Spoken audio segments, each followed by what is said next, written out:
yoga, meditation.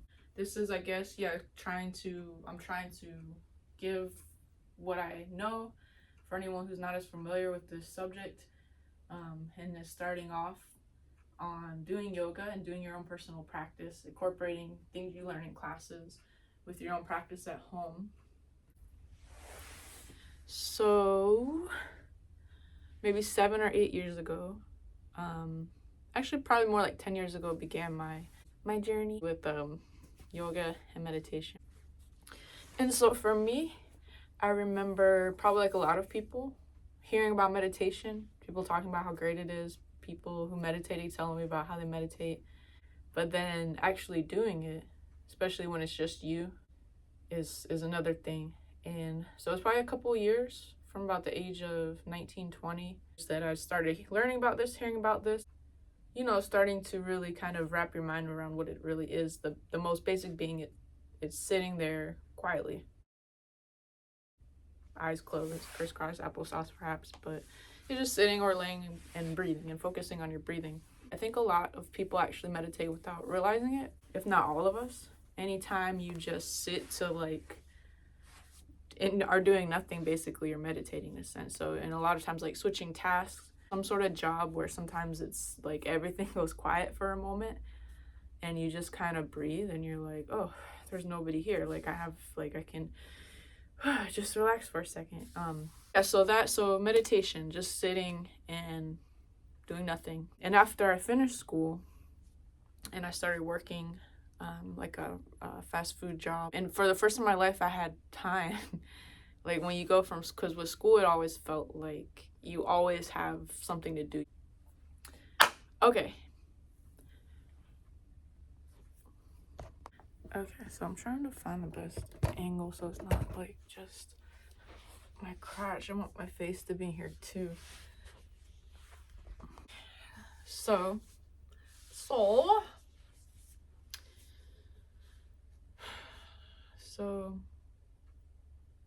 yeah, I would begin by sitting, and I would just sit like this. I think I would actually sit like this to begin with because that's how they taught you to sit in school, crisscross applesauce. And eventually, so what would happen, and so this led me into yoga. So the meditation led me into yoga. This is the half lotus, and it's a good way to practice for the full lotus. That was actually a game changer. That actually is a game changer, and a lot of people maybe don't know this. And I don't think they do. I don't think I've ever been to a yoga class that does this, which is telling of how yoga classes, like how they're really more like an exercise class, which makes sense, and that's not a bad thing. However, it's more of kind of this extension of what yoga is than actual yoga. So, and people don't realize that because it's just, a yoga class, but it's not really yoga. It's really an exercise class that's incorporates yoga into it. But it really should be based that this should be this really should be like your beginner yoga class.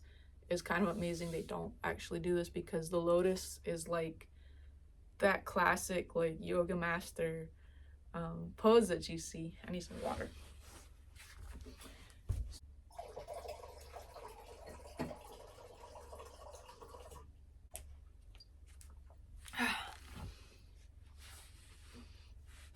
So I think at this time I had become familiar with the half lotus, so I would sit and say, all right, I'm gonna meditate for a half hour. And I'll just sit here. Things will start coming to mind, like, oh, I need to do this, or I need to, wash my dish. Oh, I need to grab this thing or move this thing. I need to put those clothes away. Like all the little things, like as I'm sitting still, sitting down, it comes clear like what the priority is, the most high priority thing next.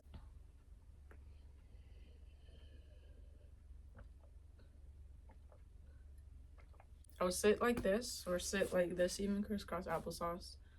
And within a few minutes, my even now, and I'm out of practice, I haven't really done as much as I should. My ankles are sore, like they feel tight, my knees feel tight. So I'm like, I can't sit like this, I'm uncomfortable. So more than the even like my thoughts racing, I'm like, holy shit, my knees hurt. So then, I would move them or like just kind of change positions and sit like this, and then like, oh, my ankles hurt again, like that. So start kind of moving around. So the mind, the mental, the thoughts, along with the body, the physical. Yoga means union. It's union of mind, body, spirit. It's your spirit and your mind coming into union with your body, and your body coming to union with itself. All the parts, all your cells, all your bones, all your organs, all the tissues, all the circuitry and the vessels, that they all flow with ease, that they all work right and know what's going on, are like in communication with each other.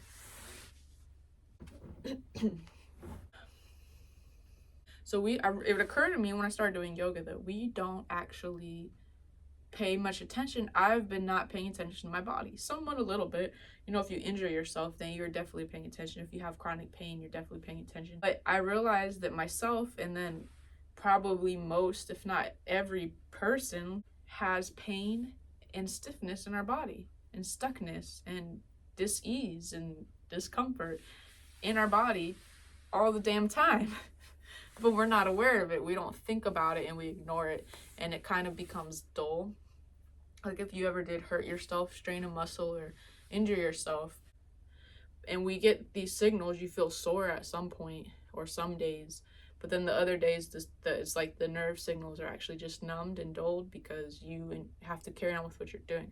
So what I found is sitting, doing nothing,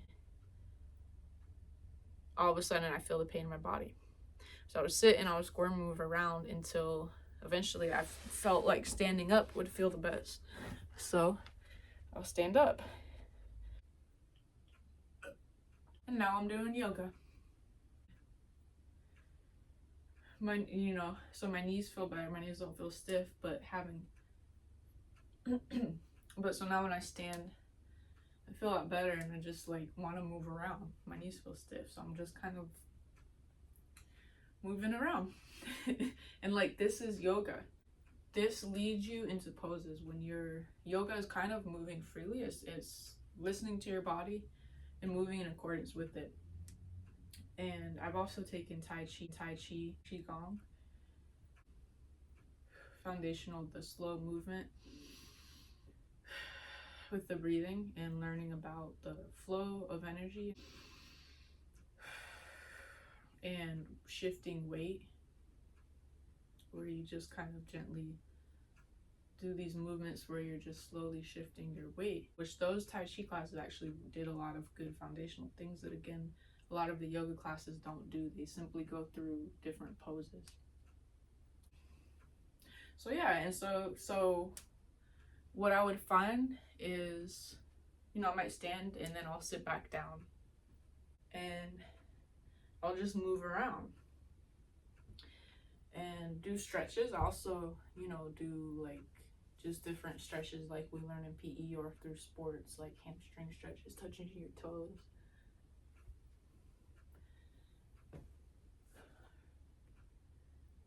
I will get more creative of how to move my body. And soon I also incorporated dance into it as well, and kind of blending all these different body movements and body arts and the martial arts as well with dance and such. And along with weightlifting and strength training and calisthenics. And this became kind of my yoga practice, and I see yoga as the root of it, as well as Qigong, really, because it's about moving your energy, and it's focused on energy specifically, the energy in your body, and connecting with the energy outside of your body and harmonizing that and flowing. Whereas yoga, again, is more about the union and kind of the knowing and visualizing. And with the meditation, this is my interpretation of it, but for me, this is kind of what I see as how it begins. And so, yeah, you move, and then eventually, and what's really neat is I'll find poses that I had never been taught that are actually like standard yoga poses, because our bodies are basically the same, more or less. They're very different and unique in a lot of ways, but they're definitely more similar than they are dissimilar. So there are certain movements that are gonna just be really good for everybody and feel amazing, or build strength and flexibility at the same time, or focus on one or the other. So you'll find yourself coming to the poses, your own poses, and probably many, if not all of them, have already been done and recorded and put in a book of poses.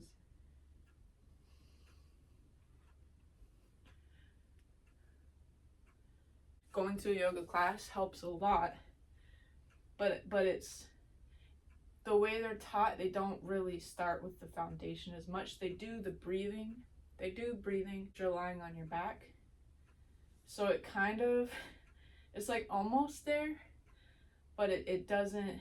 I feel like there's a lack of encouraging people to then lean into their specific stuckness they have in their body, and their specific body and body type, and how they are, and then what issues they have that they're trying to move through. When it's just standard, okay, everyone do this position, it might not really benefit some people to do that, or they might be stuck in such a way where that's actually not the best position for you to go into. There might be some other movement, stretch, or things you want to do first before doing a warrior. Perhaps you want to do more spinal decompression. Maybe there's probably a lot of people who just could do this the whole class, and then start to move into things where you're bending laterally more, for instance. So I think this is a good place to wrap up. There's a lot more for me to say. I think I'll edit this video some. Maybe I should just keep it as it is. So yeah, keep on. You're here clearly because you're interested in yoga. And I would say it's definitely a thing where it's about you and your personal practice, and it really actually is a very personal thing. And so that's part of, I think, going to a class with it. Again, it's not bad, and it's not like against what yoga is or anything like that. Like, it's definitely still the same thing, and it's a very good thing. Going to yoga class is an awesome thing to do. It's more just tangential, and so practicing it on your own or in a smaller setting, with friends, family, is definitely, I think, a very important part of the practice. And if you want to actually see how it helps you in your everyday life, that's part of, I think, the goal. And if you're trying to get rid of cancer or any sickness, or especially chronic pain, and cancers, like the really intense illnesses people have, that like you 100%, I'm not a doctor, so don't listen to me. Don't take anything I say, like, you 100% can heal your body. Bodies are regenerative. We're not rubber bands, even though our muscles are like them. Like, we are living beings, and we have this living tissue and organisms and bacteria and things inside of our bodies. We have electricity inside of our body. We have, like, basically rivers. We have water. We're like a little earth, which is constantly shaping and rebuilding itself. It's constantly rebuilding itself. Like, if you look at how during the pandemic there were no flights, there were less cars driving, the world kind of stopped for a good couple of weeks. Which, to me, I'm like, holy shit, like, we're moving to a better day. Like, even if it was just this sneeze, this hiccup for a moment, to me, it's like the whole world saw that and was affected by that and has that in our memory now. Of course, then we just carry on, and now we have, wars, like very intense right now, which were happening before as well. It didn't just start, the last year. We saw that the earth started to cleanse itself. People are saying in Venice, these rivers and streams that didn't have fish for decades had fish again all of a sudden. Like, the fish came back. The air was so clean. Just water and air looked fresher. Like, people were reporting this all over the place. And that was just 2 weeks. We could see noticeable differences of stopping all the burning of gas. And, we still had coal plants going and things, no doubt. But yeah, so it gives me hope. Like, we all saw that, and you know, hopefully are going to continue to move in that direction, and let that affect us, and not just you know, a national pandemic to take us to get to that place. But my point being, bringing it back to the matter at hand, yeah, yoga, your body 100% can heal. It can heal in 2 weeks time if we stop putting all the stress on it that's too much, excessive, in the imbalances that are coming at us all the time. Not breathing. I mean, breathing really is I'll do a whole video, several videos about breathing. That's a game changer too, even if you don't do the yoga movements. Just the breathing. And that's really foundational, I think, to get at the start too, when you start doing your own yoga practice and your own movements. So I did not do a good job well today of showing, but I think in the beginning for me, that was there in my head, but I didn't incorporate it as intentionally until I started doing breathing exercises and listening to kind of like follow along breathing exercises and videos. So yeah, more to come.